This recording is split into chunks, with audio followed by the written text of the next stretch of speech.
than other weeks because of the opponent coming in? I don't think so. I think it's just a big week because of the tight race in the standings. The situation we're in, every game carries a whole lot of weight here as we go down the stretch. So I want to see if we can build on the momentum from Saturday.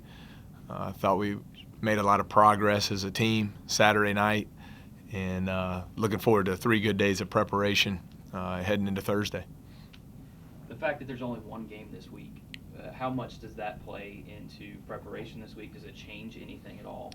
With it being a Thursday game, it really doesn't change the preparation. If it was just a 1-game week, with it being Saturday, that would alter the schedule a little bit. But we'll have our normal schedule of weights, film, and practice throughout the week. And then Friday will be more of a individual workout day, player development, and strength and conditioning day. And then we'll have a good practice Saturday. Take that Sunday off and start our preparation for Moorhead the following week. I know you guys are coming off of a big response win, but with 3 losses in conference play by a combined 8 points, as a coach, did it ever feel like to you that it was glaring issues staring the team down in those losses, or was it just the tiny little things that got you beat? No, I think the biggest challenge for us has been consistency. I think we've played extremely well in stretches. We've played very poorly in stretches, quite honestly, in those losses. And for us, the focus has to continue to be on developing the consistency to where we just don't experience so many peaks and valleys over the course of a game. I think it seems like every game we've been in here of late, it's been a game of runs, good and bad. So I think defensively, we have to clean some things up there. At the offensive end, I think our poor play has always been attributed to turnovers. From watching the film, it's where we've really struggled to maintain consistency. The turnovers have really hurt us in the 3 losses. I know you just gave up 80-something points to Martin Belmont. They've been scoring a lot of points in conference play. Is defense the big focus this week on trying to prevent Belmont from scoring into the 90s like they had consistently in the OVC play? Well, I think the defense is important. The first half Saturday night was very poor, and a lot of credit to Martin. I thought they really executed flawlessly in the first half. The second half, they scored a lot of points in the last few minutes, but I thought that stretch from the start of the second half to about the 5-minute mark, I thought we were much improved defensively. And we'll need that type of effort, that type of focus against a very potent Belmont offensive attack. I think defense always a key when you play them, but I also think from watching them, to me, it's their best defensive team since the Ian Clark, Karan Johnson team of several years ago. I think they're much improved at that end of the floor. So we'll have to do a good job executing as well to score with them. Coach, go for it. Their best 3-point shooter comes off the bench, Nick Smith. We've already seen him a couple times this season in conference play do some really crazy things. Is he the number 1 guy you focus on? Do they have more than one guy? Obviously, Brad's is still in the discussion as one of the top players in the country. From an offensive standpoint, who do you guys key on going into Thursday? Well, I think the challenge and what makes Belmont so good is they're number 1 in the country in 2-point percentage, and obviously that's in huge part due to Evan Brad's and his efficiency down on the low block. But then you take a team who's first in the country in 2-point percentage, and then they make 11.5 threes a game at over 40% in league play. So it puts you in some tough spots defensively. I think another big challenge is, you mentioned him, Nick Smith, but also Egakizi, and I apologize if I pronounce his name incorrectly, but their 2-4-man can really shoot the ball. Smith's at 54% in league play from behind the arc. Egakizi's at 47%, I believe, and that's something you don't see often at that 4 spot. It's an area that's given us trouble against perimeter-oriented 4s this season, so I think that'll be a key matchup for us. Evan Brad's has kind of made a living against you guys the last couple times he's played y'all.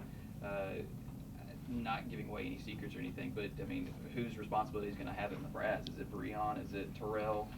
Is it a team effort? Oh, it'll be a team effort. He's made a living against every team in the country, over his career. He's one of the top, I believe he's top 3 now in all-time NCAA field goal percentage leaders, 21 points, 9 rebounds a game. a really good player. And I don't think just one guy could be responsible for guarding him. I think we'll have to have a good team defensive performance, a good team defensive plan to hopefully contain him. I know they shoot free throws well, the Racers do too, but they send teams to the line a lot. It's real critical that you get to the line a lot and get a lot of points there. Well, I think it's been a key area for us. When you look at the games we've had a lot of success, I think we've really performed well in getting to the free throw line and then shooting it well. So, Neil, I want that to continue to be an emphasis for us, whether that's through inside touches to our post players or dribble penetration of our guards. I think it's an area we have to continue to focus on. As good as Jonathan has been recently, it seems like the team kind of comes and goes with how Terrell Miller plays, and that was evident in Saturday's game. How important is it to get him off to that good start? Because I know we talked about foul trouble, and obviously he wasn't in that on Saturday. How important is he to how this team goes? Well, I think he's very important. Like you said, not only to get him off to a good start, but to keep him out of foul trouble. Said it after the game. I don't think it's any secret. The games he's been in foul trouble and his minutes have been limited. We've struggled at times. We really need his skill level on the floor, his ability to score in the post, his ability to shoot the ball, but he's also a very good passer. And then at last time I checked, he was leading the league in defensive rebounding percentage. So we need him on the floor for a lot of different reasons.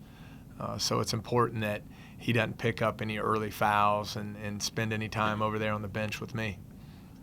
With Stark and Miller being your top two consistent players in the scoring this year, how important is it to have a third or fourth scorer get into the 15 to 20 point range against Belmont? Well, I think it's important against any team we play. I think the games where we've had consistent scoring from a third player, whether it's been Bryce or DeMarcus, our offense has functioned a lot better. We've been a lot more efficient, and it makes it harder on teams just to focus in on Terrell and Jonathan. So I thought on Saturday, I thought our seniors performed very well, really stepped forward. They were 17 of 25 from the floor, combined for 45 points. I think we'll need continued consistency from that group moving forward down the stretch here. Austin Luke, their point guard, I believe he's top 3, top 5 in total assists on the season. How pivotal is he to their offense? I don't really see him score a lot of points in a lot of games, but you see him consistently 8, 9, 10 assists, especially in league play. What does he bring to their team? Yeah, capable scorer, hit 3 threes on Saturday night against TSU, but he does. He really makes them go. He's really good in ball screen offense. He's really good in transition. Outstanding passer. Doesn't make many mistakes. He's over 3-to-1 assist to turnover in the league, getting almost 9 assists a game. So while he's only around 7 or 8 points a game, he's responsible for about 30 points of their offense when you factor in all the assists. So I think our ability to contain him off the dribble and not let him put us in disadvantaged situations will be important on Thursday night. You talk about consistency a lot and how the team has tried to put together a 40-minute complete game, still kind of haven't done that yet. Thursday night, is it going to have to be that perfect 40-minute game to beat a team like Belmont who plays as false as they do at times? No, I don't think you have to play perfect. I think we just need to play well. I think we need to be consistent at both ends of the floor. We have to do a good job on Brad's. You have to contain their three-point shooting. And I mentioned it earlier, I think we'll have to do a good job offensively. I think this year's Belmont team, they've done some really nice things defensively, and all anyone really talks about is their offensive explosiveness. But we'll have to be ready to go and execute at the offensive end as well. The halftime adjustments you made against UT Martin, talking to players after the game, it seemed like they were really, excited about how things kind of went at halftime, and they really responded from it. Can you kind of? Well, I thought they did a good job of making the adjustments. Everyone saw. Martin was shooting layups in the first half. We did a poor job on some back screens, both individually, being where we're supposed to be, but also in our help defense. I thought we did a good job. Our players, not the coach, but I thought our players did a good job making those adjustments at halftime. I thought they came out with a lot more energy. Really can't explain the energy level of Thursday night against SEMO. Just unacceptable. It's hard to win if you don't come out flying around and competing on every single possession at this level. So I was happy to see our guys make the adjustment and come out and get off to a great start in the second half and build that lead up to 15, really in a short amount of time there to start the second half. Do you think working in the practice gym did anything for that? Well, I hope so. I think sometimes guys, they come in at halftime, sit down, they get comfortable, relax, what have you. We wanted to keep them moving, keep them focused on the task at hand, and to their credit, they needed to change their mindset too. And I thought they did that. I thought they came out with the right focus and energy, knowing we needed to get off to a great start. As we check in with John Madden here. Toyota Fox News game update. That's funny. How I don't know the metrics behind it, and I haven't seen it, but how would you assess your three-quarter press? I felt like you showed it quite a decent amount in the second half against UT Martin. You guys have had some success with that this season. Is that something you could employ for the rest of the year? I thought it was good for us in the first half, just that it took them out of rhythm because they were just really carving us up.